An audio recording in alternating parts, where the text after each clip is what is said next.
A partir de agora, a repercussão das principais notícias da região e do país. Você ouve no Bom Dia 98. Oferecimento: Plano Santa Casa Saúde. Faça já o seu. 3226-6200. Realização: CDL Santos Praia.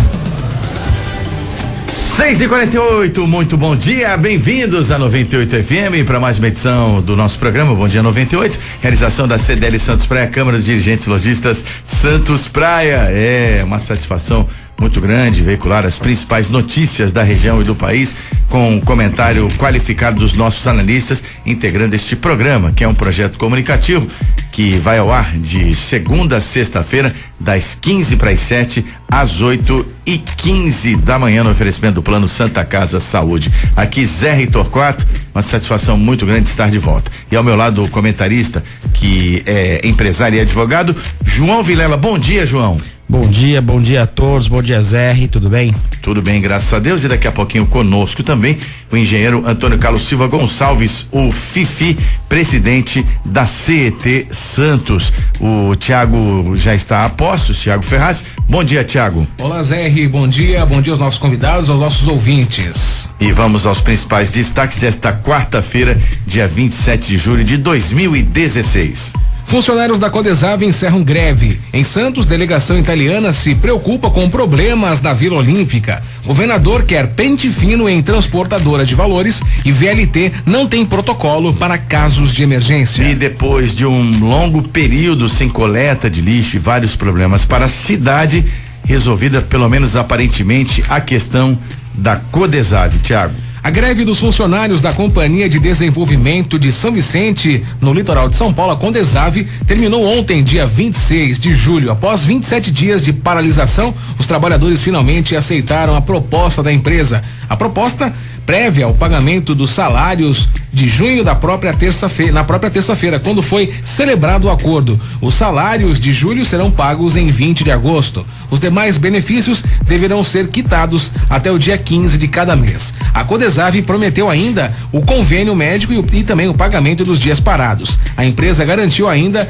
a manutenção dos postos de trabalho sem demissões, apenas nas funções não concursadas ou por justa causa. O vale alimentação foi reduzido em 50% durante 180 dias a contar do mês de julho. Os trabalhadores só retomarão a coleta de lixo quando o pagamento inicial cair nas respectivas contas. Aí que está o X da questão. Aguardam o pagamento, nós não sabemos exatamente se esse pagamento já foi efetuado, a promessa era para ontem mesmo, foi uma exigência do comando de greve, mas fica aí a esperança para o município de São Vicente, depois de uma greve que causou constrangimento à cidade, constrangimento ao munícipe, fora os contratempos, ameaça à saúde e muito mais.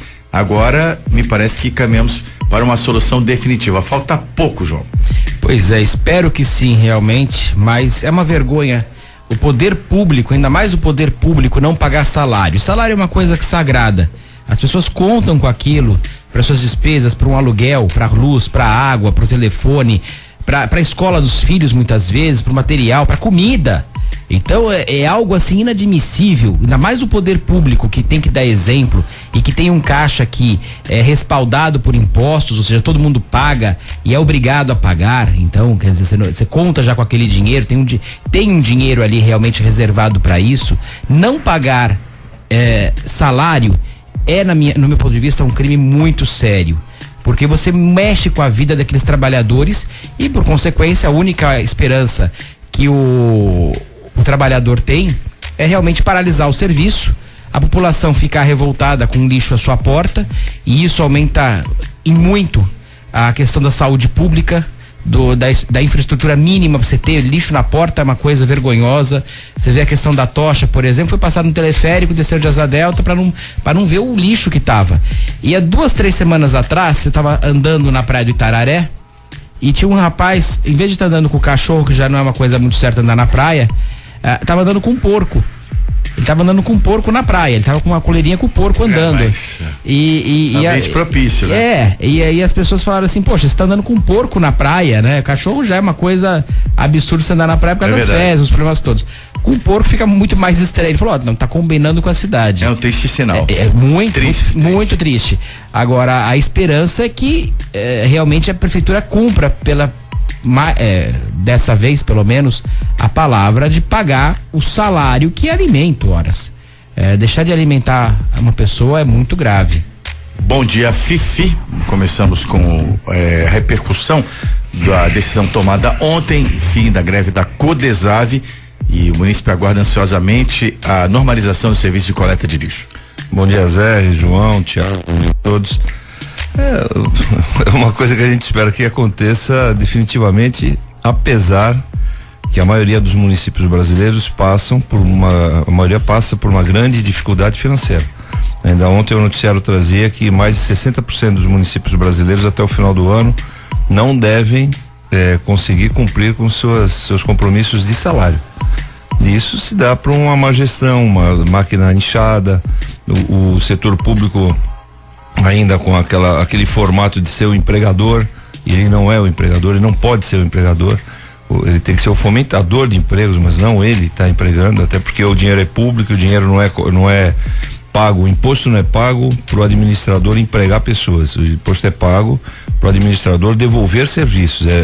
Esse é o conceito que eu entendo, que no Brasil, infelizmente, a grande maioria dos administradores não tem essa compreensão.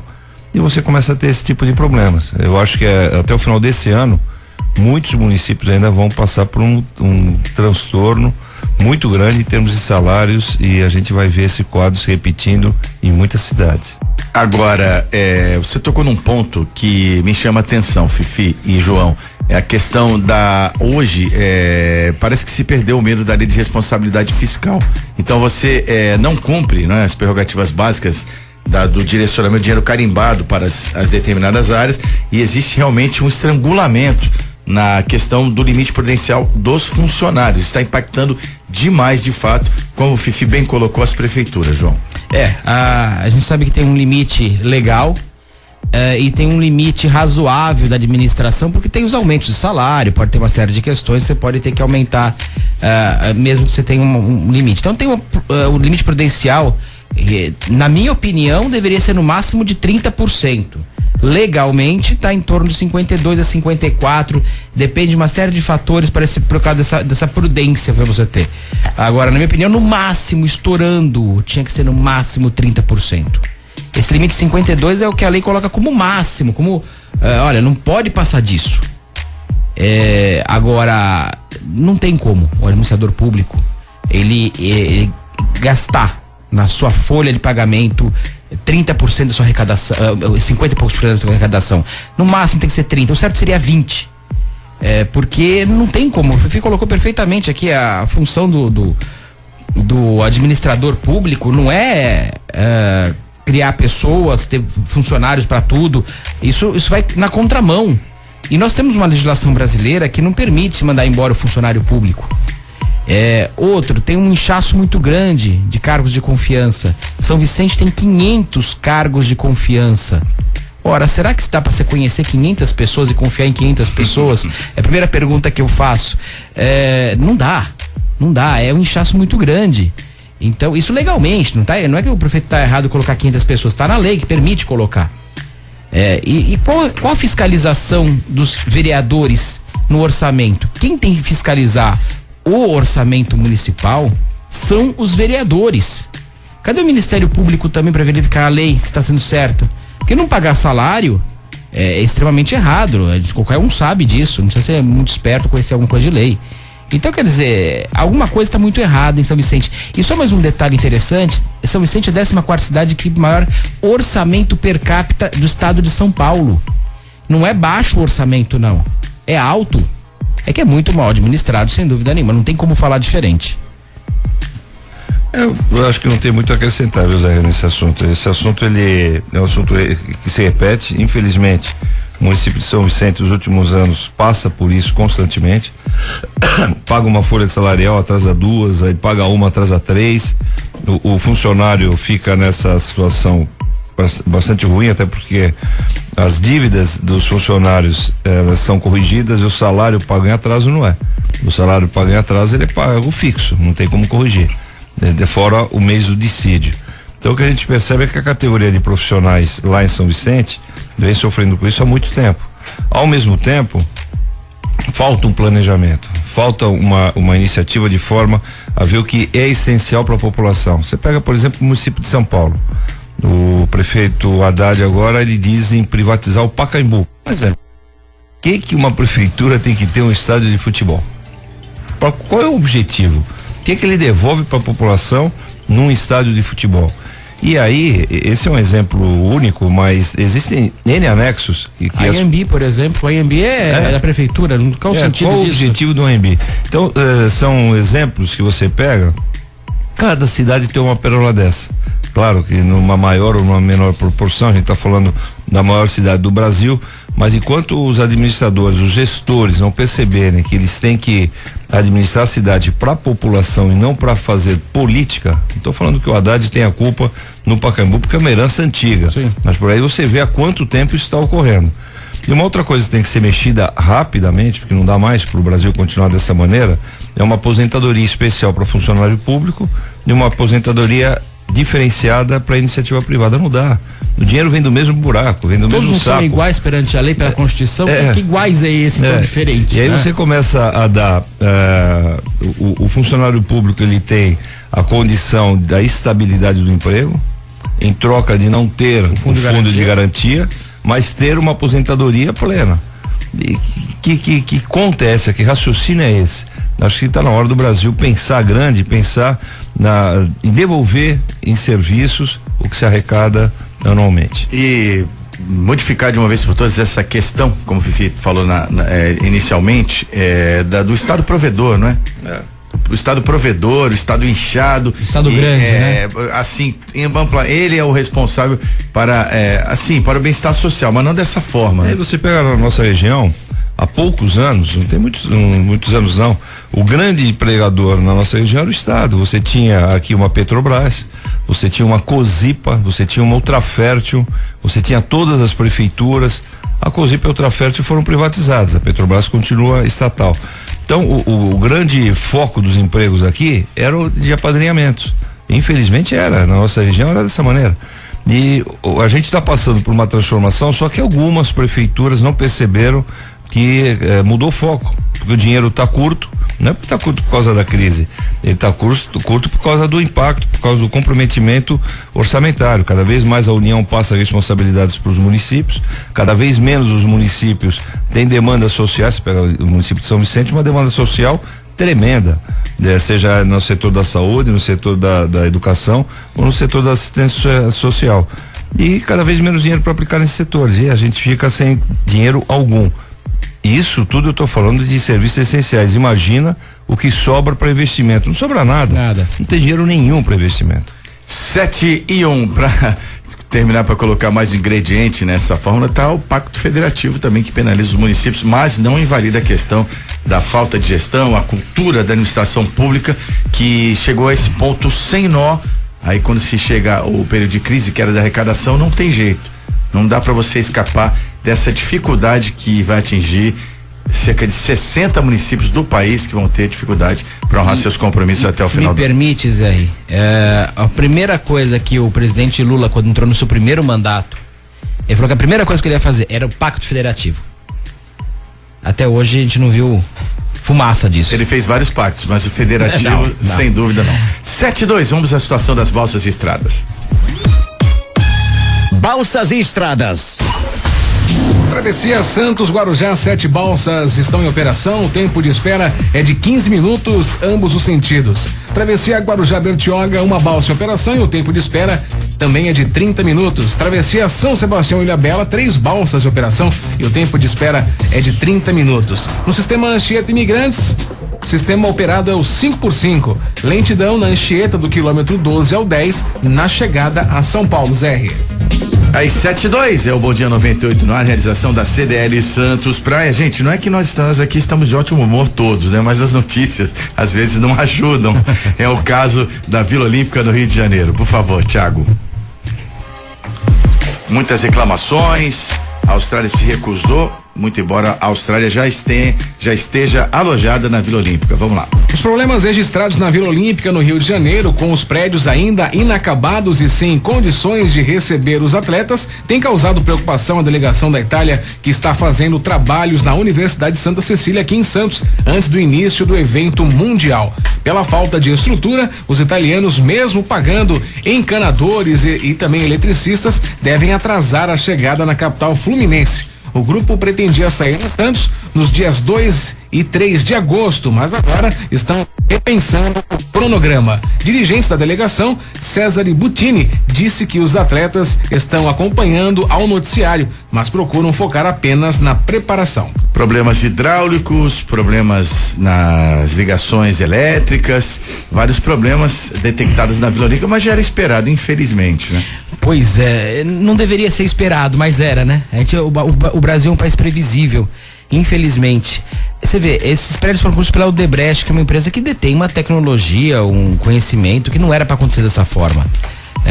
Apesar de todo o lameado que ela tem sido mostrado na Lava Jato, incluindo o seu presidente preso, não é uma empresa muito grande. E todas as empresas que constroem um prédio sabem que é necessário você ter 3, 4, 5 meses antes da entrega do prédio para qualquer pessoa habitar. Aliás, tem a questão do habite também, que a gente pode discutir qualquer hora isso aí também, que eu não sei se foi dado esse habite e tudo mais, mas deve ter sido dado porque isso é mais uma questão política do que técnica.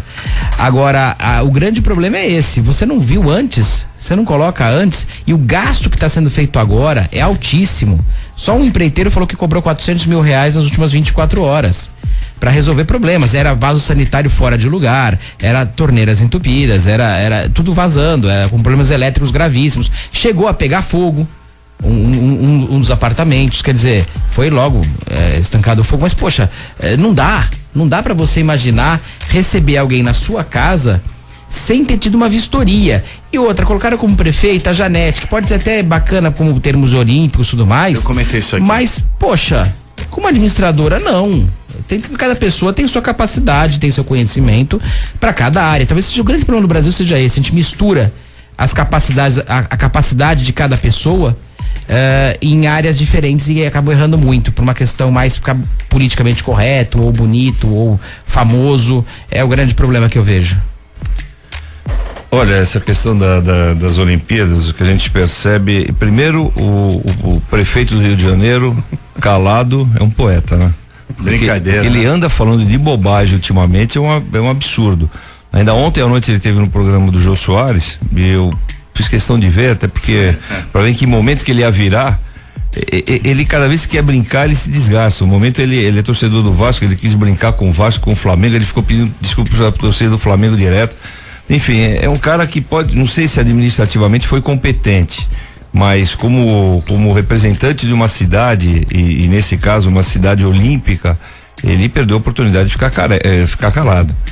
Fora isso, você pega o engenheiro responsável pelas obras, ontem falando que não deu para fazer tudo porque eram muitos apartamentos. Meu Deus, isso não é desculpa, poxa. Eu, como profissional da área, me sinto envergonhado de ver um colega dar uma desculpa dessa. A quantidade de unidades está diretamente ligada, proporcionalmente ligada à quantidade de funcionários. É um negócio óbvio. Não dá para você chegar e falar assim, olha, tem muitos apartamentos, a gente não conseguiu fiscalizar todos. Se tem 31 unidades e tinham que ser todas entregues, elas teriam que ter sido todas vistoriadas. Não dá para você fechar a porta quando o último sai e falar, olha, agora ficou pronto. Existia algum tipo de pendência em unidade habitacional? É uma coisa mais ou menos que natural no Brasil? Infelizmente mas não do grau de gravidade que foi entregue. As imagens elas são muito claras. Forro de gesso quebrado, entupimento. Entupimento até é uma coisa que eu consigo até entender. Mas limpeza, não tem desculpa, né? Limpeza, a questão de fiação passando pelo piso para interligar dois lados, até a falta de energia em alguma unidade, dá até para entender, mostra que não houve a vistoria, mas dá para entender. Agora, coisas gravíssimas que a gente viu ali. Fora isso, você pega o Rio já machucado, massacrado com essas Olimpíadas, e chega no momento de mostrar, olha, não foi nada disso.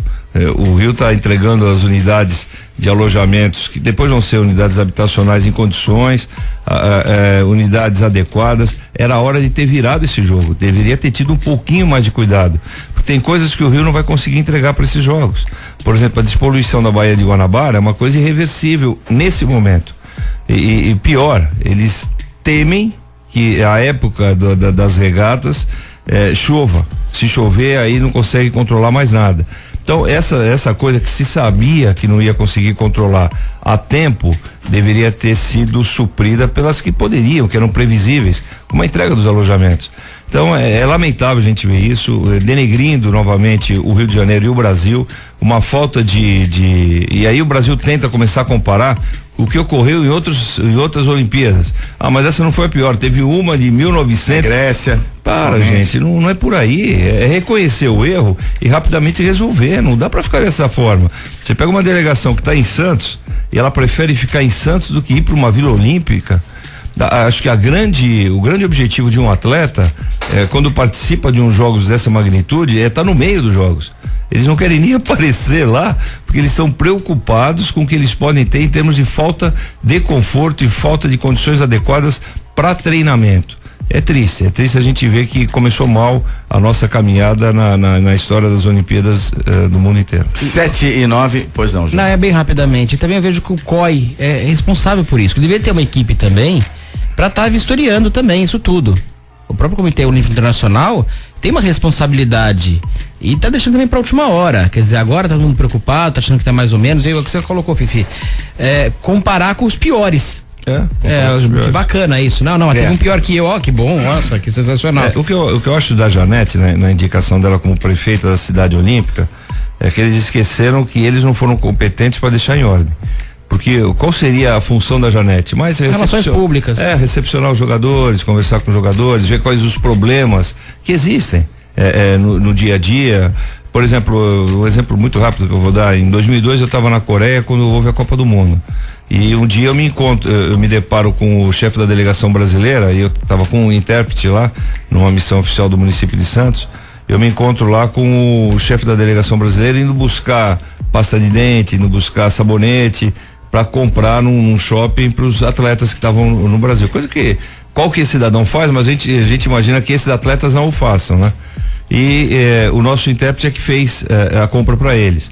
Mais ou menos a Janete ia ser isso. Eu entendo que seria isso. Olha, tá tendo um probleminha, mas não um probleminha que tá o forro quebrado, não um probleminha que tá pegando fogo no apartamento, tá dando um probleminha na chave do meu apartamento. Pega a equipe de manutenção e leva lá, olha, como é que eu faço para sair daqui para tal lugar? Vai por ali. Essa seria a função dela. Só que deixaram para ela uma função de obras, infelizmente. Cratera se abre e fere 5 em Santos. A informação agora do jornal A Tribuna. Um buraco se abriu no calçadão da praia, ao lado do Canal 1, Avenida Pinheiro Machado, em Santos, e deixou 5 pessoas feridas sem gravidade no final da tarde de ontem. O incidente ocorreu devido ao rompimento de uma adutora de distribuição de águas da Sabesp. As vítimas foram encaminhadas à unidade de pronto atendimento UPA Central pelo SAMU e 4 já foram liberadas. A quinta foi levada ao Hospital Santa Casa para cuidar de uma luxação.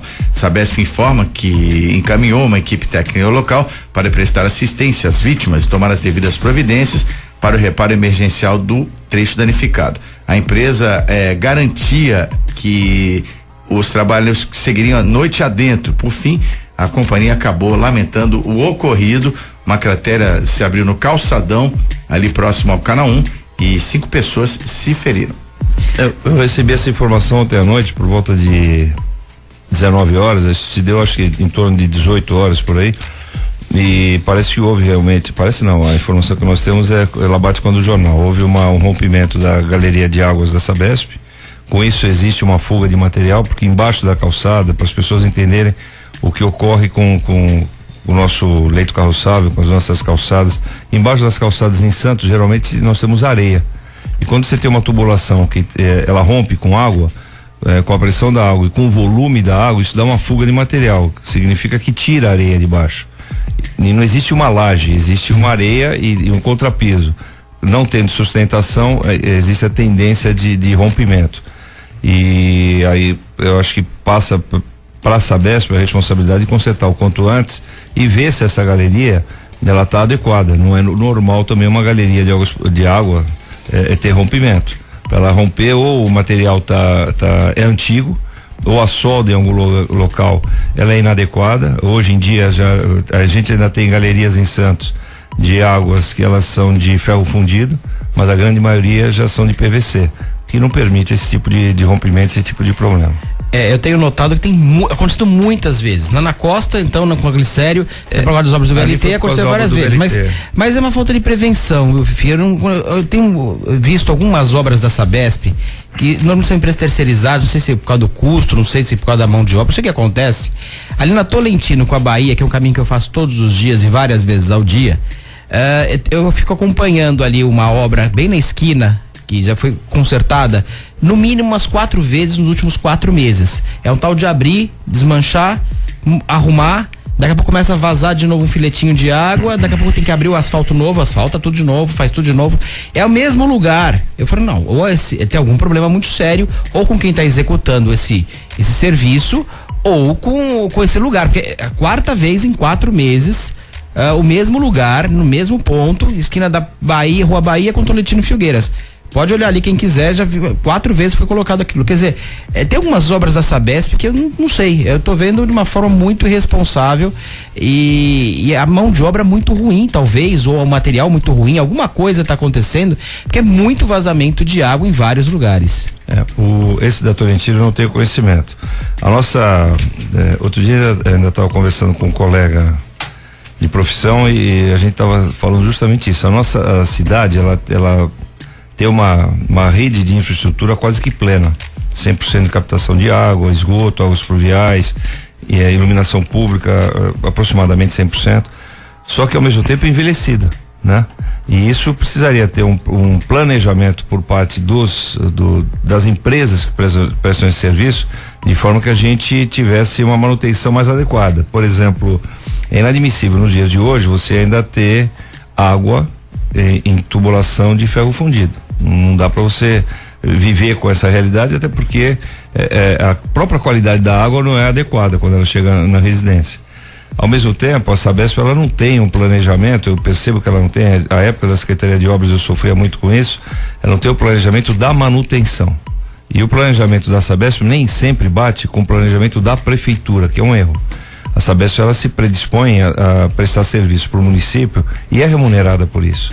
Então, se ela se predispõe a prestar um serviço para o município, do momento que o município faz uma intervenção, dá um exemplo.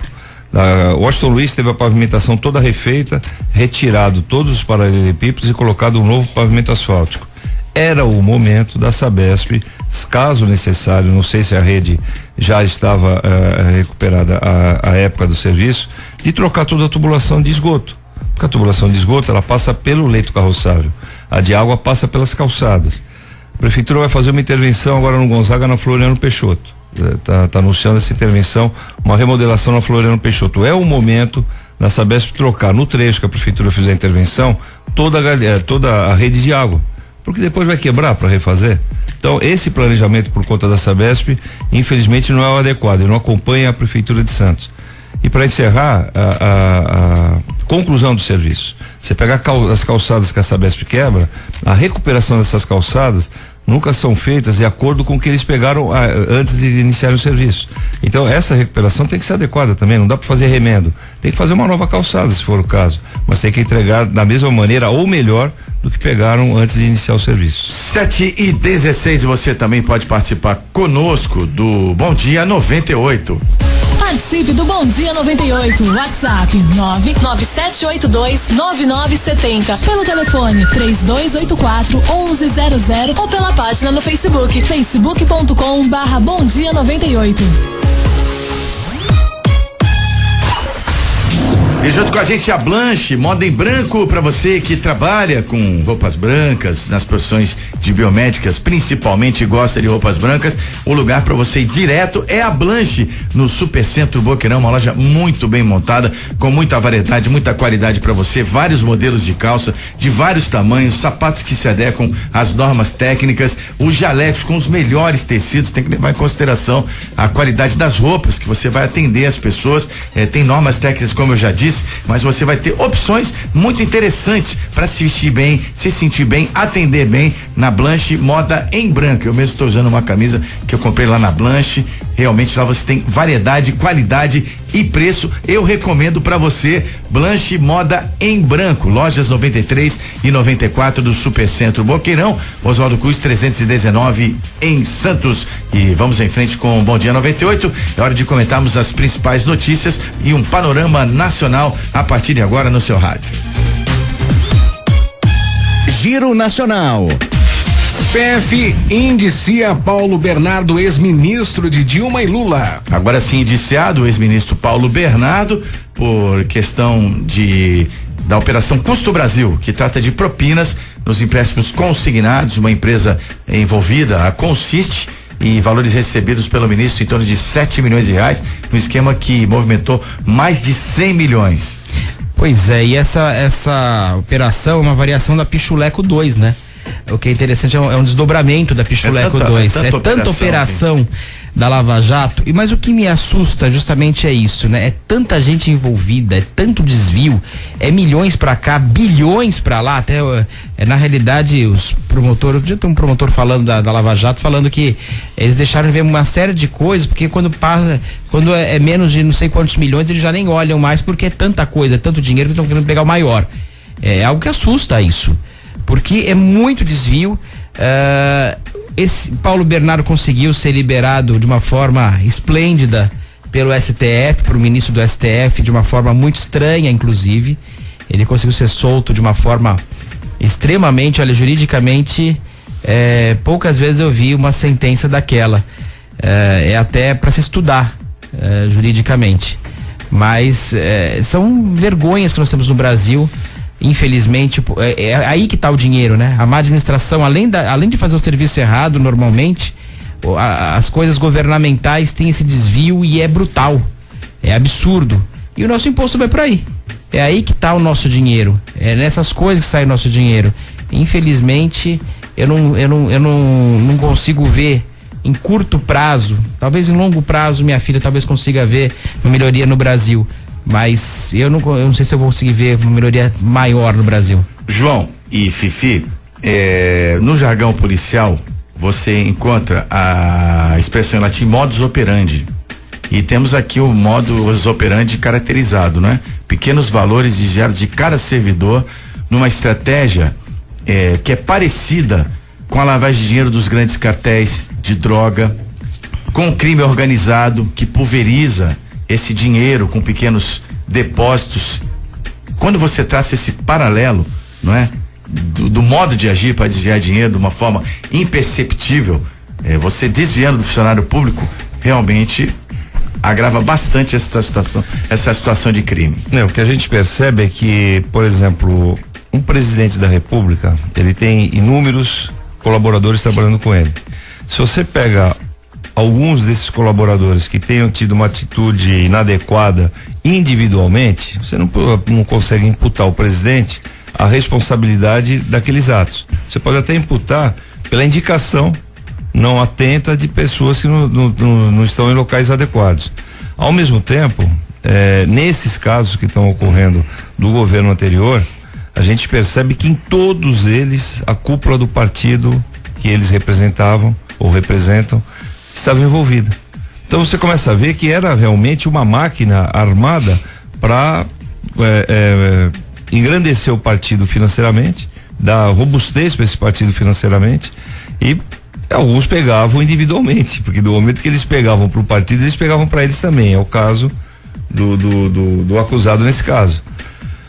Aí você pega a esposa desse cidadão, que é uma senadora, Gleice Hoffmann, debatendo no plenário com uma empáfia absurda, tratando todo mundo como se todo mundo fosse reles, plebeu, e ela fosse a rainha a subordinada da rainha direto, ajudante direto da rainha, que era a Dilma no caso.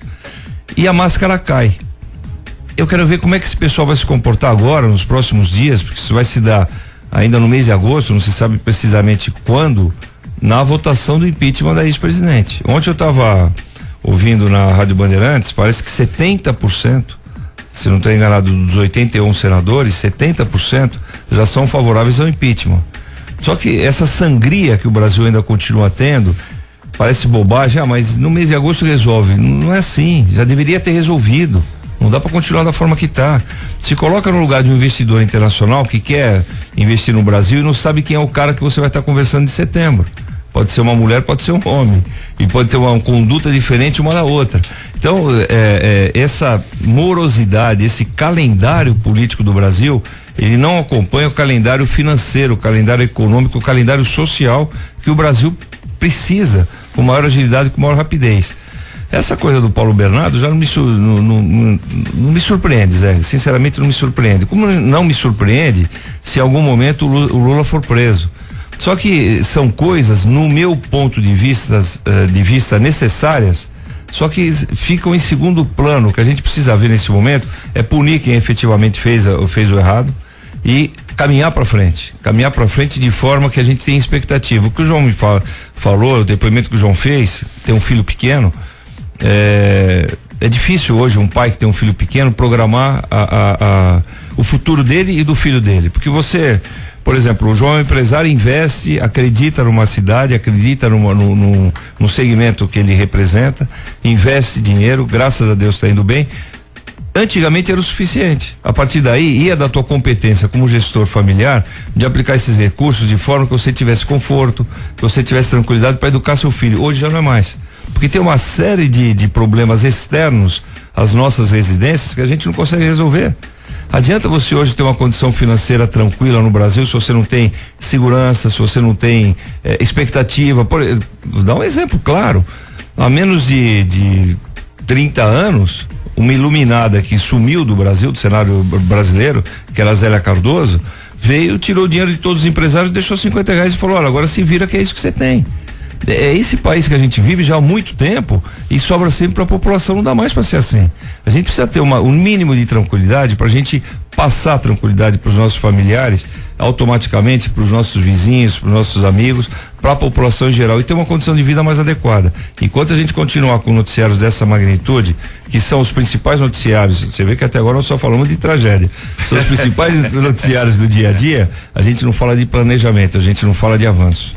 7h25. Defesa de Dilma usará a decisão do MPF que descarta crime. O procurador do Ministério Público do Distrito Federal, no âmbito federal, Cláudio Ivan Max, ele fez um parecer, divulgou no início do mês, dizendo que as pedaladas fiscais não configuram operação de crédito, portanto não haveria crime na principal sustentação da tese do impeachment da presidente Dilma. Eu não vejo dessa forma. Na realidade, o que o pessoal sempre confunde, chama de pedalada, é fraude fiscal.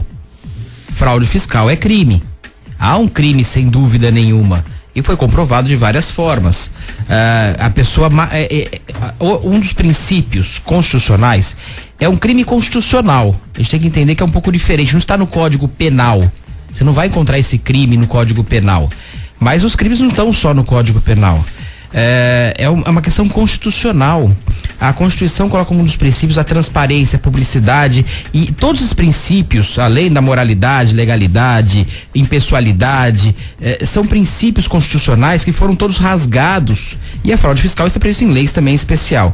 Mas foram todos rasgados de uma forma absurda. Você tinha um determinado valor, você retirou esse valor que seria o certo do déficit que você tinha, e com dinheiro de bancos públicos que é proibido por lei, é crime o governante retirar dinheiro de banco público para colocar, porque ele gerencia a Caixa Econômica e o Banco do Brasil, ele consegue mandar porque ele indica pro presidente, ele faz os absurdos. Tanto é verdade que foi um crime, que a Caixa Econômica Federal, desde aquela época, entrou com um processo contra a União por causa disso. Ou seja, não foi, imagina, a coragem do presidente da Caixa Econômica indicado pela presidente entrar com um processo contra o presidente porque houve esse desvio. E é um desvio de recurso. Retirou dinheiro de banco para encobrir uma maracutaia. É fraude fiscal. Não vejo de outra forma. Acho que a gente está discutindo o sexo dos anjos. É verdade. Sabe? Porque tá bom, vamos tirar dessa parte, vamos levar para a parte moral e da parte legal que a população entende mais.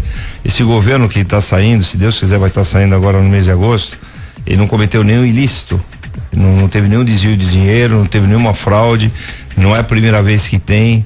O governo que antecedeu já veio maculado. Eles era um personagem que está caindo a máscara, que era um grande articulador político e um grande condutor de massas, que era o Lula. E hoje a máscara dele cai de tal forma que ele não consegue mais aglutinar pessoas para ouvir a bobajada que ele falou durante anos no Brasil. Ah, mas ele foi um grande político, porque desculpa, um grande político não. Ele foi um grande personagem que soube cooptar a população para o objetivo fim dele. A partir daí surfou numa onda mundial favorável, extremamente favorável, e o Brasil começou a ter investimentos de fora do país que eles eram atraídos para o nosso país em virtude dos juros altíssimos que o país teve ao longo da caminhada dele, do Fernando Henrique Cardoso, da Dilma Rousseff, de todos eles. E pouco produziu, porque se o país tivesse produzido o suficiente para se manter, a gente não estaria nessa situação que está agora. O que a gente vê são as indústrias fechando, o que a gente vê é o comércio fechando por total falta de estrutura, total falta de planejamento. Agora, ficar discutindo, tá bom, quer discutir essa parte, que se discuta rapidamente. Esse choro do grupo petista acabou, não tem mais jeito, ninguém suporta mais. Agora, vamos punir quem efetivamente fez o errado? E aí eu tomo sempre cuidado de não generalizar. Acho que no Partido dos Trabalhadores existem pessoas sérias, existem pessoas honestas, pessoas idealistas que foram traídas. E existe um grupo que se locupetrou o tempo inteiro com essa condição e se favoreceu financeiramente. Esse grupo tem que ser punido, não dá mais pra gente ficar discutindo. Aí, Zé, é que eu questiono, até quando a gente vai ficar julgando? Até quando a gente vai ficar pesquisando? Por que não se coloca tudo rapidamente e fala, olha, para isso. Quanto tempo nós já perdemos? Há quanto tempo a gente está discutindo esse assunto? A presidenta, ela assumiu, se eu não me engano, o ano passado, não foi isso? Nós estamos em 2016, sim. 2015, um ano e meio, só do segundo mandato dela que a gente discute a mesma coisa. Não deu tempo de se julgar isso, não deu tempo de resolver isso, não deu tempo de priorizar esse assunto, de resolver definitivamente essa bobajada para a gente salvar pelo menos uma parte do mandato dela ou do Temer, seja de quem for, para evoluir com esse país, para programar esse país para um desenvolvimento. Eu não consigo mais ficar ouvindo esse tipo de conversa, esse tipo de noticiário, esse recesso branco do Congresso. Para mim é um absurdo, o país pegando fogo, incendiado, e o Congresso no recesso branco. Não dá mais para ter esse tipo de comportamento. Você falou da popularidade do Lula, né? Vai pro populismo que tanto assola a América Latina, seja de direita ou de esquerda. Ela disse uma vez, numa frase emblemática, numa conferência internacional na Espanha, disse o seguinte: o populismo ama tanto os pobres que os multiplica. É verdade. E outra, qual foi a estratégia política pro Brasil? Não estou falando pro Partido dos Trabalhadores, falando pro Brasil, dos empréstimos do BNDES. Qual foi a estratégia? Nenhuma. E emprestou dinheiro para quem? É outra caixa preta. E aí, se vocês me permitem, Fifi, você me colocou uma coisa que eu fico sempre com uma vontade de falar absurda. Então fala, eu acho que não é BNDES. Só isso já era motivo para muita coisa. E mandar dinheiro nosso, BNDES é Banco Nacional, eu queria colocar a palavra nacional, porque é importante, Banco Nacional de Desenvolvimento Social, horas. Se é nacional, não é internacional. Se é nacional, é pro nosso país, não é para fora do nosso país. Então, Porto de Cuba, de Mariel, o metrô de Venezuela, fora o N milhões de bilhões em dinheiro que foram para fora, só esse nacional para internacional, já, na minha opinião, já seria o maior crime de todos. Tiraram dinheiro dos nossos impostos para mandar para fora do Brasil para desenvolver outros países. Será que ninguém entendeu até hoje que é Banco Nacional de Desenvolvimento Social e não é internacional? E outra coisa, você acabou de falar um lugar que foi esse dinheiro que para nós da região é emblemático. Porto de Cuba. E o Porto de Santos? Nem olharam pra cá, nem olharam pra cá. O Porto de Santos, que a gente tá precisando só de 300 milhões. Só isso. Só de 300 milhões de reais, que para eles era dinheiro de pinga, pelo que eles levaram, é dinheiro de pinga. 300 milhões de reais para fazer uma nova entrada no Porto de Santos. Cadê esse dinheiro? Foi para Cuba? Por que para Cuba? Só isso é modo de falar. Eu falo só isso, ainda me dói no coração falar só isso. Muito isso, né?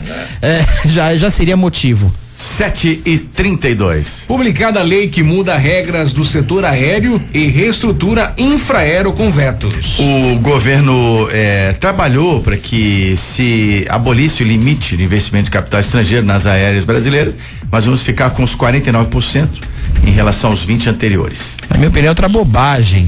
Dinheiro é do mundo, não tem jeito. Você só tem que ser brasileiro, não tem que ser brasileiro.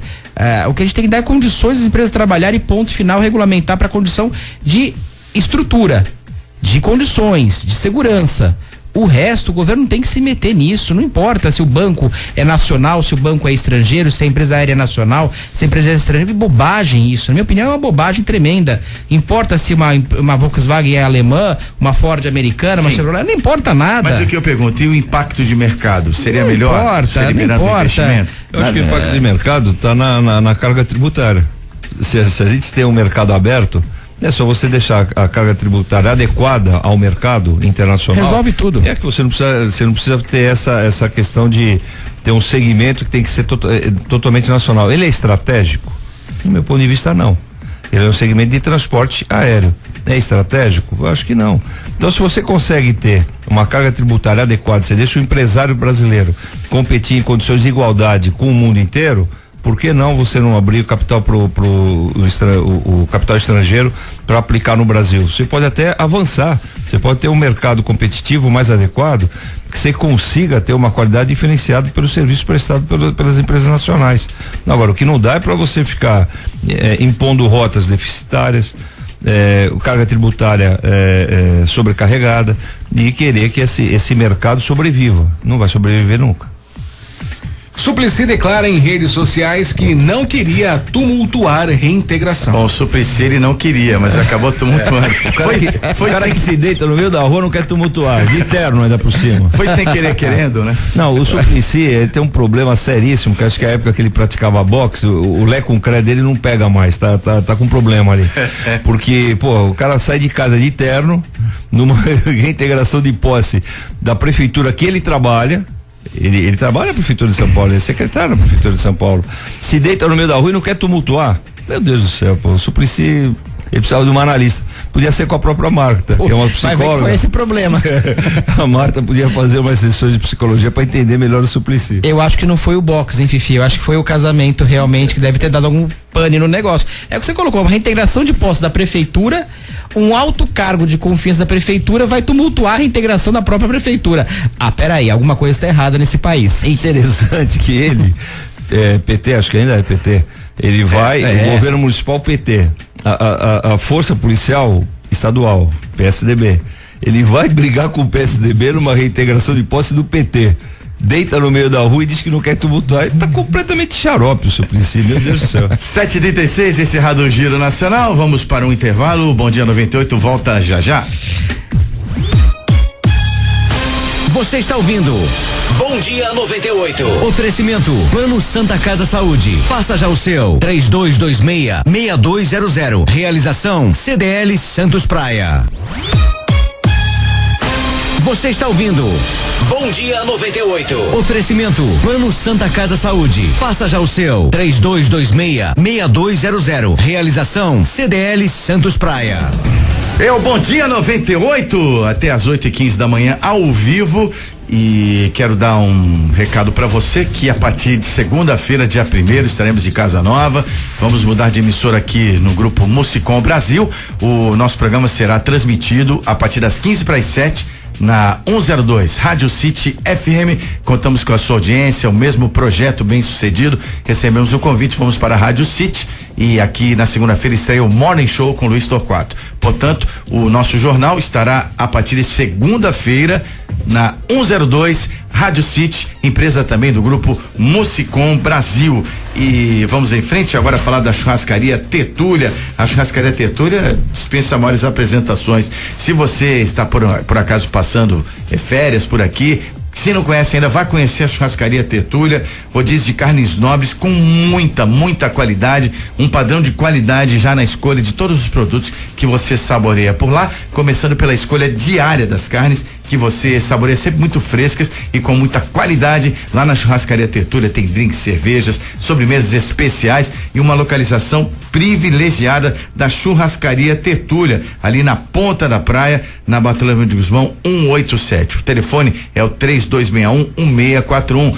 O site churrascariatertulia.com.br. Hoje, R$54,90 o valor por pessoa para almoço e jantar. Temos aqui o orgulho de ter entre o nosso hall de anunciantes a Churrascaria Tertúlia. E o Bom Dia 98 segue em frente e você pode interagir conosco pelos nossos canais de comunicação. Participe! Participe do Bom Dia 98. WhatsApp 997829970. Pelo telefone 3284-1100 ou pela página no Facebook, facebook.com/Bom Dia 98. Apresentação do Zé Torquato, vamos ao vivo por aqui, na bancada os comentaristas João Vilela, que é advogado e empresário, e o engenheiro Antônio Carlos Silva Gonçalves, o Fifi, presidente da CET Santos. Como é que tá o WhatsApp aí? Vamos dar uma conferida, Thiago. Olha só, Zé, participação do nosso companheiro aqui de emissora, o grande Filete, doutor Filete, na sintonia, um grande abraço. E também o Lincoln da Zona Noroeste, ele que diz assim, ele faz uma comparação sobre o que nós falamos agora há pouco sobre o Suplicy. Se o Suplicy não quis tumultuar, então os homens bombas também não querem se explodir. Eles só querem atenção e carinho. Meu amigo Suplicy, mais uma pérola na sua trajetória, que tinha aí uma reputação política muito ilibada enquanto senador, né? Esses pequenos fatos, né? Vão colocando aí dúvidas a respeito do Suplicy, não precisaria se desgastar a esse ponto para o que era inevitável, estava decidido pela justiça. E o Bom Dia 98 segue em frente. Governador quer pente fino em transportadora de valores. Geraldo Alckmin criticou as transportadoras de valores e disse que pedirá à Polícia Federal um pente fino nessas empresas. Para o governador, quem tem de guardar dinheiro é banco. As declarações foram feitas após ser questionado sobre os mega assaltos registrados no interior paulista. Nesta madrugada de ontem, após ter informações de que uma dessas companhias seria atacada, a Polícia Civil mobilizou dezenas de homens para vigiar o local até o início da manhã de ontem. Alckmin contou já ter conversado a esse respeito com o secretário de Segurança Pública, Magno Alves Barbosa Filho. Alckmin suspeita de que essas empresas estão armazenando recursos e que, segundo ele, cabe exclusivamente aos bancos armazenarem grandes quantias. E eu vou acrescentar uma pergunta: e a origem desse dinheiro? Porque tinham dólares, euros e alguns assaltos, além de reais, e também me parece uma percepção um pouco tardia do governador. Então quer dizer que não se fiscalizava até agora? Será que é isso que eu entendi? O estado não tem essa competência. O estado de São Paulo, por exemplo, é da União. Essa competência é dos órgãos do Banco Central, da Receita Federal. Agora, essa é uma bobagem, na minha opinião, viu? Uma bobagem, porque se fosse assaltar o banco, eles assaltariam o banco. O mega assalto é mega assalto, eles fizeram de uma forma terrível. Agora, se a empresa pode guardar valores, é uma empresa de valores. Se ela pode guardar valores, eu não sei se ela pode, mas agora, se é uma empresa de valores, teoricamente sim, ela deve ter os bancos não têm condições mais de ficar pela insegurança do país. Talvez fosse o ideal ser o banco mesmo, como era antigamente, mas sequestrava o gerente, levava a família do gerente, ia pra cá, quer dizer, o gerente é uma pessoa muito visada no banco, então eles resolveram deixar o banco sem o dinheiro e deixar nas empresas de valores. Se é o correto legalmente, não vejo nenhuma ilegalidade. Talvez tenha até alguma lei específica. Sim, mas é o aspecto da segurança. Agora, mas é mais seguro que no banco. Você vai deixar num cofre de banco, o pessoal fazia isso há bem pouco tempo, sequestrava o gerente, sequestrava a família do gerente, falava, você vai abrir o banco, o cara ia lá abrir o banco, tirava o dinheiro do banco e fazia isso. Aí os bancos falavam, vou tirar esse pepino do meu colo, vou mandar pro colo do outro, que teoricamente ninguém sabe quem que tá entrando, quem tá saindo, é um lugar mais fechado que um banco que é aberto. No banco qualquer um sabe quem é o tesoureiro, quem é o gerente, quem tá ali, e só sofre um constrangimento absurdo. E passou para essas empresas de segurança, de valores. Agora, se tem ilegalidade dentro dessa empresa, vamos verificar. Isso aí é competência da Receita Federal, competência da Polícia Federal, competência do Banco Central. Agora, não vejo, pra mim tá tapando só com a peneira, é mais uma desculpinha por falta de segurança, é falta de segurança completa, na minha opinião. Fifi. Em vez de pensar nessa questão, uma coisa é a questão legal, outra coisa é a questão da segurança. Por que não se pensa em resolver esse problema de estourar empresas de segurança constantemente? Será que a polícia militar, a civil ou a militar, ela não tem o serviço de inteligência que possa detectar quem são esses infratores? Será que a gente vai tratar esse assunto novamente como tratamos os celulares em presídio nos presídios durante muitos anos, e até hoje tem, e não conseguiu se tirar isso de jeito nenhum? Você tem lugares que você não consegue ter o menor condição de sinal de celular, mas em presídio o sinal é perfeito, e até hoje as secretarias de segurança dos estados não conseguiram resolver isso. Eu entendo que uma empresa de valores, ela, por exemplo, a empresa de valores vem aqui ao shopping balneário, pega a arrecadação das lojas para guardar. Por que o comerciante faz isso? Por que ele gasta esse dinheiro a mais? Porque ele não tem a segurança de sair à rua com o que ele aferiu no final do dia e ir ao banco depositar. Então ele posterga essa responsabilidade para a empresa de valores, para ele se resguardar em termos de segurança, e o patrimônio dele também ser guardado de uma forma adequada. Agora, será que proibindo a atividade esse ramo de atividade, a gente vai resolver? Empresas de valores tem no mundo inteiro. Agora, estourar caixas em empresas de valores, que eu saiba, um dos poucos países, eu só conheço o Brasil, talvez outros também tenham esse problema, mas não é a grande maioria que tem isso. É um assunto que é de segurança pública, sim, porque não é só a empresa de valores, é a vizinhança. Eu acho que é aí que o governador pega para tentar resolver a segurança da vizinhança, mas eu acho que nesse momento ele está tirando o sofá da sala. Não é dessa maneira. Ele deveria, e já teve tempo suficiente para o serviço de inteligência acabar com essa quadrilha e resolver isso definitivamente. Não dá mais para continuar com esse tipo de coisa. A cada momento tem um estouro de empresa de valores. A partir dessa linha de raciocínio, então vamos acabar também com o caixa eletrônico. Estouram todo dia um caixa eletrônico. O caixa eletrônico é um conforto do cidadão. Se não tem a segurança, então vamos acabar também com o caixa eletrônico. A gente precisava repensar determinadas atitudes, porque levam a mostrar que os governos cada vez mais se ajoelham na sua incapacidade de resolver os problemas da população para o crime organizado, infelizmente.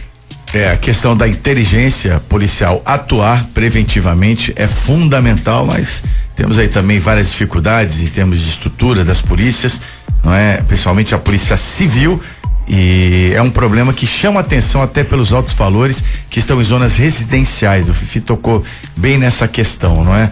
Mas não tem sentido realmente você investir para ter essa tranquilidade em relação a transportar o que você oferiu com o seu trabalho, da sua empresa, e depois ser surpreendido com esse tipo de acontecimento. 7h48 e o Bom Dia 98 é uma realização da CDL Santos Praia e tem o apoio da APO, Planos Odontológicos Empresariais, referência em benefício para sua empresa e seus funcionários, assistência odontológica com muita qualidade, uma central de atendimento exclusiva, funcionando permanentemente, um setor de auditoria muito competente e o controle de qualidade para liberação de vários procedimentos online, inclusive. A APO é certificada pelo ISO 9001 em todos os seus departamentos. Está sediada em Santos e em Sorocaba, e hoje atende a 50 mil vidas. Uma operadora que cresceu aqui na região, inclusive é parceira da CDL Santos Praia, entre outras empresas como Grupo Mendes, a Unimed, Santa Casa Saúde, Rodrimar, Transbrasa, a Tribuna, Santa Cecília, entre outras.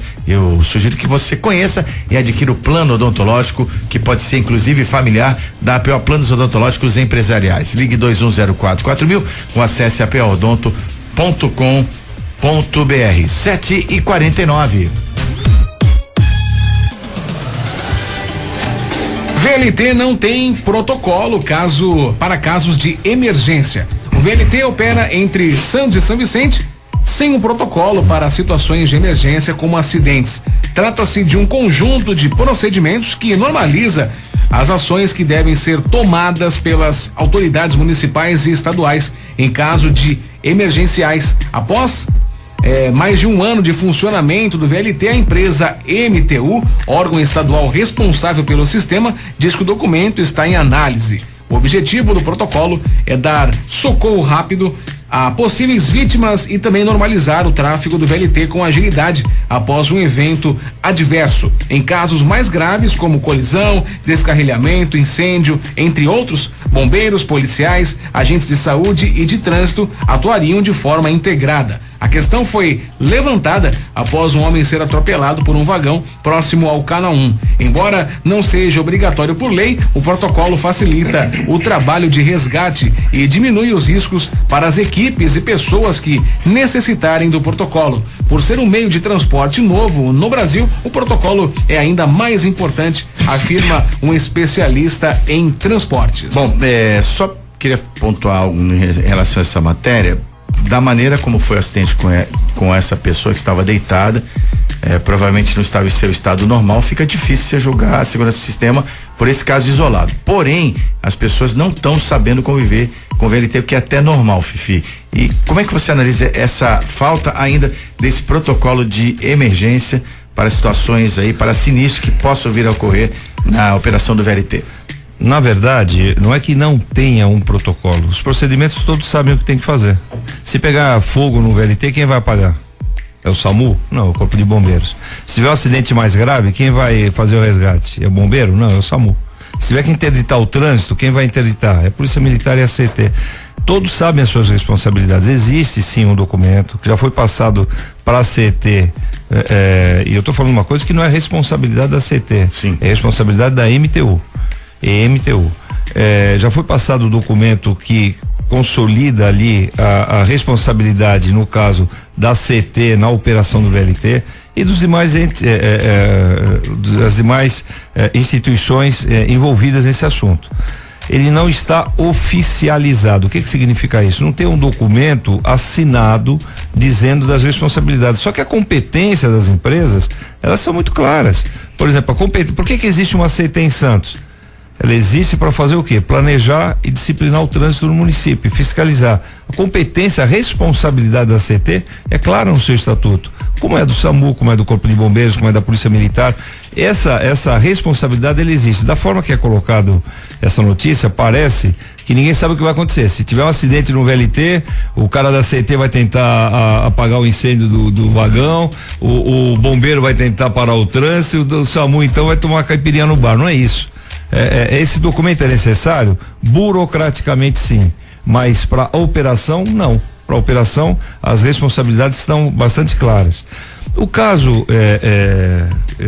pontualmente desse atropelamento, o cidadão não estava no estado normal, deitado junto à linha do trem do VLT, coberto com plástico. A narrativa do operador do VLT é que ele viu o plástico de longe e achou que era um plástico solto. Quando ele foi ver, tinha uma pessoa embaixo daquele plástico.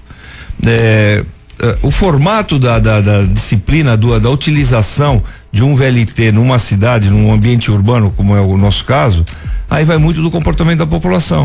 As pessoas às vezes falam, poxa, mas vocês precisam fazer campanhas educativas. Gente, vamos parar com esse negócio de campanha educativa, onde a responsabilidade ela é explícita, ela é clara. Você tem faixa de segurança, você tem sinalização adequada para travessia, você não tem locais adequados ao longo da linha para travessia, você não vai entrar ali no meio. Só entra ali uma pessoa totalmente despreparada em termos de responsabilidade individual e coletiva. Então, eu acho que às vezes a gente posterga muito a responsabilidade para o setor público. Olha, o VLT então precisa ter uma campanha, então vai ter que segregar. A gente já tem a segregação das estações do VLT. Esse VLT poderia ter saído muito mais barato, não fosse necessário construir estações de embarque e desembarque. No mundo inteiro o VLT embarca em ponto de ônibus, é o mesmo ponto, o de ônibus e o do VLT, a configuração é a mesma. No Brasil tem que ter a estação, porque se você não segregar o cidadão lá dentro, porque não tem bilhetagem dentro do veículo, a bilhetagem é fora. Se você não cobrar a bilhetagem num lugar segregado, ninguém paga. Infelizmente a realidade é essa. Se você parar num local que abre todas as portas ao mesmo tempo, o cidadão vai entrar e não vai validar o ticket dele, não vai pagar. Existe a estação por causa disso. Da mesma forma que existe a estação, existem os locais de travessia. O que as pessoas precisam entender é que tem que ter cidadania, responsabilidade para utilizar um modal dessa magnitude. A diferença dele, para encerrar minha participação, a diferença dele é que ele é ferroviário e os ônibus são rodoviários. De resto, a responsabilidade é a mesma. Eu concordo com o Fifi plenamente nesse sentido, mas me preocupa algumas coisas em relação à MTU, em relação ao projeto do VLT. A primeira delas, claro, esse caso que aconteceu desse acidente, sem dúvida nenhuma, foi uma fatalidade, porque a pessoa poderia ter acontecido com um ônibus. Deitada na rua e o ônibus passava por cima e ia acontecer da mesma forma. Não é porque era o VLT. Alguns lugares eu vejo como uma forma um pouco arriscada. Principalmente na região ali em São Vicente, quase embaixo do teleférico, que ele quase fica junto à calçada e não tem nenhuma separação. Ali é uma região que muita gente vai, com criança, por causa da praia, por causa das festividades. Tem agora uma festividade, festa do morango, se não me engano. Tem muita gente ali tá muito perigoso. O VLT é silencioso, inclusive, e naquela curva, ainda mais numa curva, ali é uma região. E a outra preocupação que eu tenho é que foi feito o VLT de uma forma um pouco atabalhoada, na minha opinião. Primeiro porque começou a se operar sem estar terminado. E se começou, toda a estação ferroviária, tem uma regra na estação ferroviária que é começar pela garagem. Não se começou pela garagem, então você não tem a manutenção do trem, você não tem um lugar de manutenção. Amanhã, se der uma falha no freio desse trem, eu não sei o que vai acontecer, porque você não tem um lugar para você colocar e levantar o trem, olhar por baixo, tirar. Manutenção básica, que é o grande problema do Brasil, é sempre manutenção. Você não tem uma garagem onde pode ser feita a limpeza, guardar os trens. O trem fica ao relento, fica ali. Já teve casos de vandalismo, infelizmente, que é outro problema. Mas eu acho que foi feito de uma forma, um planejamento um pouco ou muito falho, na minha opinião. Alguns casos tinham que ser bem mais fiscalizados e me preocupa muito a manutenção do VLT. Essa é a minha grande preocupação. Não tem uma oficina para você colocar esse trem pronta hoje, ou que você consiga levar o trem até a oficina, porque você não, se tem a oficina, se está pronta, não estou sabendo, mas o trem fica ao relento, fica ali a limpeza feita ao relento, e isso me preocupa bastante. Na verdade, você tem razão quando você não tem o acesso à oficina. A oficina está pronta, ela fica ali na região da Senador Dantas. Inclusive a CCO do VLT já está funcionando ali. Ocorre que a ligação com a linha ainda não está chegando lá. O que você falou é claro. Você deveria começar da oficina, da CCO, do pátio de manobra, para que você trouxesse o VLT no sentido oposto. Ocorre que a MTU optou de alguma forma, em virtude daquela judicialização que houve da obra no município de Santos, ela optou em iniciar por São Vicente. E adiantou São Vicente e fez a CCO em Santos, que a CCO não estava no pacote daquele problema onde ia a linha do VLT, se era junto à calçada ou se era no meio da pista, e concluiu aquela obra. E hoje a gente está com a obra do VLT praticamente concluída até o canal 2, né? Só que do canal 2 a Conselheiro Neves você ainda tem, até a Campos Melo você ainda tem obra sendo executada. Da Campos Melo até a Senador Dantas, que vai por numa via segregada do VLT que é paralela a Afonso Pena, aquela via já está concluída também. Se não me engano, faltam algumas poucas travessias, muito poucas. Na Silva Jardim, na Manuel Torinho, mas muito pouca coisa. Mas é fato que o VLT não consegue chegar no pátio de manobras, não consegue chegar na oficina. Por serem veículos novos, eu entendo que essa manutenção pode até ser menor, ou ela consegue ser feita sem você estar numa oficina completa. Mas você tem razão. O normal seria que se partisse das instalações para que a via fosse ganhando vida e chegasse ao seu objetivo final. Começou ao contrário. Começou por São Vicente e se fez a CCO em Santos e agora está em fase de conclusão no município de Santos da via permanente. 7h59, Bom Dia 98 faz mais uma parada e volta já. Você está ouvindo Bom Dia 98. Oferecimento Plano Santa Casa Saúde. Faça já o seu 3226-6200. Realização CDL Santos Praia. Você está ouvindo Bom Dia 98. Oferecimento Plano Santa Casa Saúde. Faça já o seu 3226-6200. Realização CDL Santos Praia. 8:02, vamos em frente com Bom Dia 98, o programa da CDL Santos Praia, vai ao ar de segunda a sexta-feira das 15 para as 7 às 8:15 da manhã e estará de casa nova a partir de segunda-feira. Vamos apresentar o nosso programa na 102 Rádio City, emissora aqui também da Musicom Brasil. Você que nos ouve diariamente no Bom Dia 98 está convidado a nos acompanhar também a partir de segunda-feira na 102 Rádio City FM. Black Jaw Choperia, uma grande dica. Quarta-feira você já tem a Black Jaw à sua disposição. Hoje o clima esquentou um pouquinho, sai até de casa com um clima diferente, clima mais de verão, né? Hoje vai fazer calor, então eu dou uma dica pra você, final de tarde, um happy hour lá na Black Jaw Choperia, tem aquele chopp na caneca, 40 graus negativos, é um espetáculo, fora os drinks, fora o cardápio totalmente reformulado, o ambiente agradável e a comodidade do estacionamento à sua disposição no Mendes Convention Center, um ambiente ultra agradável, aberto de terça a domingo, a partir das 18 horas até as 2 da manhã, com música ao vivo de quinta a domingo. A Black Jaw é o espaço ideal para os seus eventos e confraternizações. Entre em contato com a Black Jaw e faça sua reserva, 3228-7570, General Francisco Glicério 206, no Gonzaga, em Santos. E agora é hora de esporte no nosso programa. Giro Esportivo. É hora do nosso especialista. Bom dia, Ricardo Martins. Opa, legal. Bom dia, Zé. Terminou a passagem de Alexandre Pato pelo Corinthians. Contratado por 52 milhões e 700 o total, Alexandre Pato deixa um prejuízo no Corinthians de 62 milhões de reais. Tô somando aí salário, 13º, tô incluindo a venda do Jadson, que veio de São Paulo, e a venda do Pato para o Vídea Real. É isso mesmo, os valores corrigidos, o Alexandre Pato deu um prejuízo para o Corinthians de 62 milhões de reais. Tá bom ou você quer mais, R? Tá bom, mas temos um caso parecido aqui, o Leandro Damião também, né, no Santos. Ai, Jesus, foi lembrar do Covid. Exatamente, você sabe, até o Fifi estava lembrando aqui na bancada, e é o seguinte, Ricardo, eu aumentei muito a minha simpatia pelo Flamengo depois que eles levaram o Leandro Damião, diminuiu um pouco depois que eles contrataram o Diego, mas...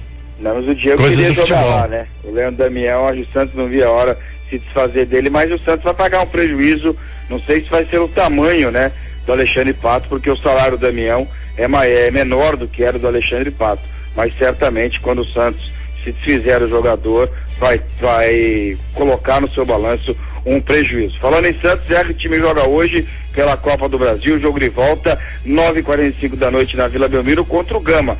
Semana passada em um jogo horroroso no Distrito Federal, Santos ficou no empate em 0-0. Novo empate sem gols, leva a decisão para os pênaltis, empate com gols, classifica a equipe do Distrito Federal, quem vencer fica com a vaga. Santos Futebol Clube que não terá o seu principal jogador, Lucas Lima, vetado pelo departamento médico, não fica nem no banco de reservas. Giamota poderia ser o seu substituto, não pode, porque já jogou pelo Fortaleza a Copa do Brasil. Nas demais posições, o time será o mesmo, né, que começou o jogo diante do Vitória da Bahia. A probabilidade é que Vecchio possa aparecer no meio-campo, ou então o jogador Cittadini jogando um pouco mais adiantado com a entrada do Yuri. A verdade, Zé, é que o Santos precisa vencer essa noite para se classificar às oitavas de final da Copa do Brasil. Mas se perder, vai para a Copa Sul-Americana. Quer dizer, ganhar ou perder essa noite,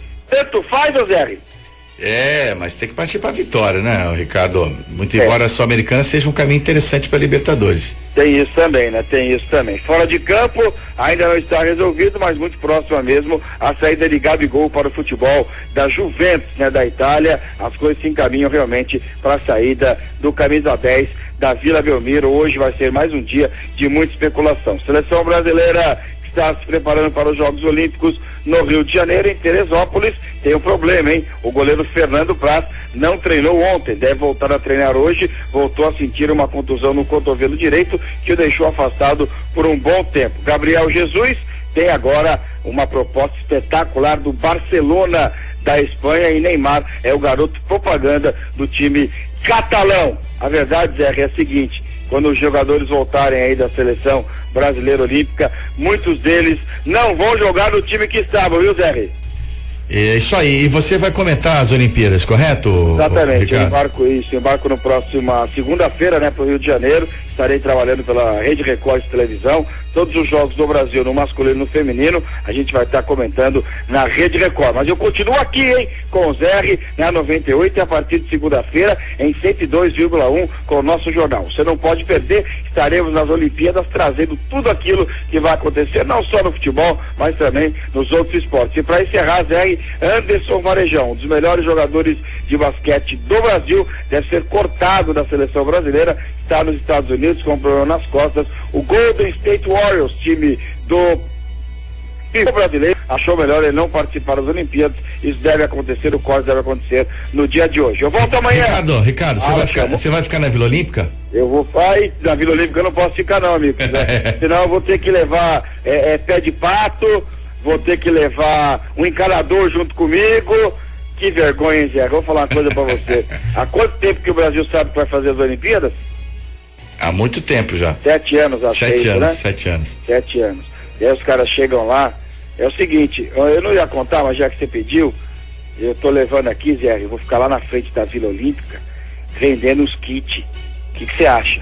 Pode ser. Vou levar Zé da Rosca, vou levar umas torneiras, vou levar cola cano, vou ganhar dinheiro, hein, Zé? É isso aí, Ricardo, a gente se vira nos 30 mesmo, não tem jeito. Claro, porque dá uma vergonha, os caras entram lá no apartamento, meu Deus, já não basta o que aconteceu nos apartamentos de quem comprou, né? Os Jogos Pan-Americanos foi construído em cima do mangue e os apartamentos podem cair a qualquer momento.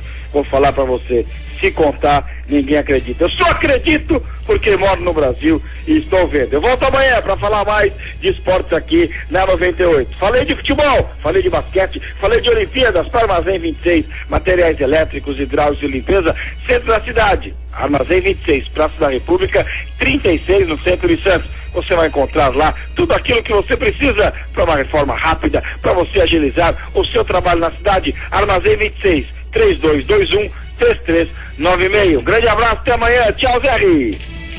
Obrigado, Ricardo Martins. Amanhã mais esporte no Bom Dia 98 com o nosso especialista, que também é comentarista da Rede Record de televisão para as Olimpíadas de 2016. O número de mortes e feridos em acidentes com motos mais que triplicou no país entre 2002 e 2013. Os dados são do estudo Retrato da Segurança Viária no Brasil, obtido pelo UOL. Das 43.075 mortes no trânsito ocorridas no Brasil em 2013, 12.040, 28% foram motociclistas ou passageiros de motos. Mais de 3 vezes os mortos em 2002, quando 3.773 perderam a vida.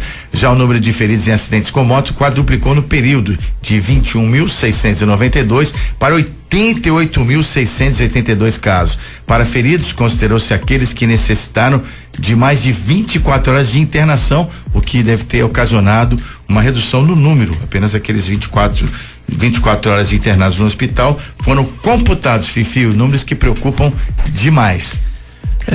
Preocupam muito. Em Santos, graças a Deus, esse número é totalmente inverso. A gente está num declínio de número de acidentes de motos de um número bastante aceitável.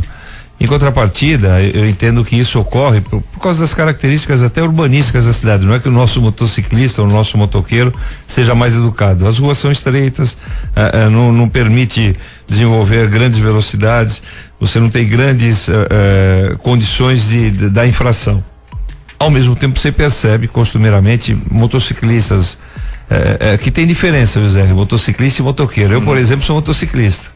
Motociclista é o cara que anda de moto, mas ele cumpre com a legislação, ele cumpre com as regras do trânsito, ele não faz infração de jeito nenhum, porque entende que ele é a pessoa mais vulnerável num acidente de moto. E isso é óbvio, é só o cara perceber a fragilidade que tem um motoqueiro quando tem um embate ou uma colisão com um veículo. Mas uma boa parte você ainda percebe andando na contramão, tentando passar por onde não dá, passando no sinal vermelho. Enfim, acho que é um problema muito grande esse. A fiscalização tem que ser bastante efetiva por parte das CETs, inclusive a de Santos, e as polícias militares, de forma que você coíba esse tipo de infração. Afora isso tudo, a grande maioria dos veículos de motos, os veículos de duas rodas que circulam, motorizados, não tem licenciamento. Infelizmente não tem licenciamento. E cabe à Polícia Militar essa fiscalização.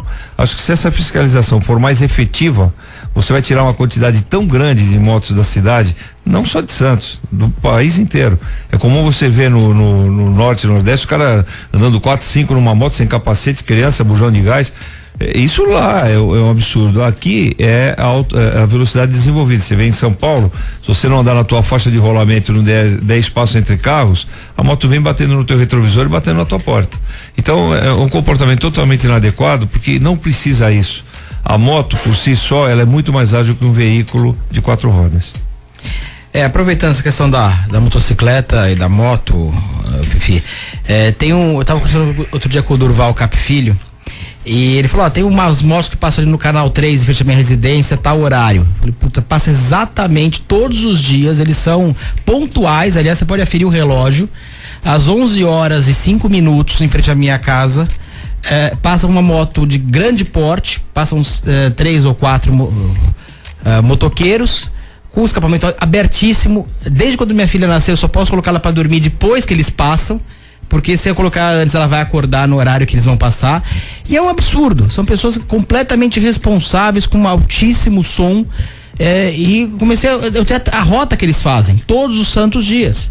Então eles saem, passam para Ana Costa, pegam ali a Glicério, pegam o canal 3, voltam de novo pela Azevedo Sodré e voltam para Ana Costa. Quando essa volta, e todo mundo já sabe onde passa. Quer dizer, é uma responsabilidade muito grande. Mas em relação a essa questão de acidentes do aumento no Brasil, eu vejo também que é uma falta de infraestrutura para você ter meios de transporte melhores. Isso no geral, carro, moto, ônibus, caminhão. Falta trem. A gente vai nos outros países, você consegue pegar um trem de um lugar para o outro com facilidade, tem um transporte eficiente. Aqui você não tem. Ou você vai de carro, ou você vai ficar à mercê de um ônibus que está no mesma via, mesmo modal, e vai demorar muito mais. Você não tem uma tranquilidade, uma melhoria no transporte coletivo. E eu vejo assim, muitos funcionários meus, eles têm o Vale Transporte e tudo mais, mas vão de moto. E porque é muito caro você vir de Cubatão pra cá, você vir de São Vicente pra cá, é demorado, é ruim o transporte, e é mais barato o cara fazer um carnezinho lá num consórcio de um financiamento de uma moto, e acaba vindo de moto, vem muito mais rápido, mas com um risco muito maior, né? Sem dúvida nenhuma. Home Care para você, assistência médica domiciliar, é com a Home Life. Você tem que conhecer os benefícios cada vez mais difundidos do atendimento domiciliar, que vai desde os procedimentos mais simples até os mais complexos, né? E eu vou te falar uma coisa, além de você poder acompanhar o doente, ele tá perto da família, tem a questão das infecções cruzadas, tem um risco bastante controlado nesse sentido, e o Home Care é uma tendência mundial para atendimento de saúde, está disponível em alto nível aqui em Santos, não só aqui em Santos através da Home Life, mas em São Paulo capital e em Ribeirão Preto. É uma empresa que está crescendo cada vez mais, dado o padrão de atendimento e a qualidade do seu serviço. Conheça também as vantagens do Home Care pela Home Life. Tem um escritório aqui em Santos, na Costa 77 em Santos, telefone 3202-6440 ou pelo site homelife.com.br. João Vilela, muito obrigado pela presença. Até semana que vem na Casa Nova, 102 Rádio City. Obrigado a todos. Um bom dia a todos. Da mesma forma, Fifi, muito obrigado. Até a próxima edição, lá no outro prefixo, mas com a mesma identidade, o mesmo time e a mesma proposta. Um grande abraço a todos e um bom dia. Ok, obrigado, Thiago, até amanhã. Obrigado, Rick Santos, da nossa produção. Daqui a pouquinho a comunicação do Flávio Henrique, na sequência da programação da 98. Um grande abraço e amanhã estaremos de volta, ainda aqui na 98, às 6:45 da manhã, no Bom Dia, que é uma realização da CDL Santos Praia, Câmara de Dirigentes Lojistas Santos Praia. Um abraço e até lá. A repercussão das principais notícias da região e do país. Você ouviu Bom Dia 98. Oferecimento Plano Santa Casa Saúde. Faça já o seu. 3226-6200. Realização CDL Santos Praia.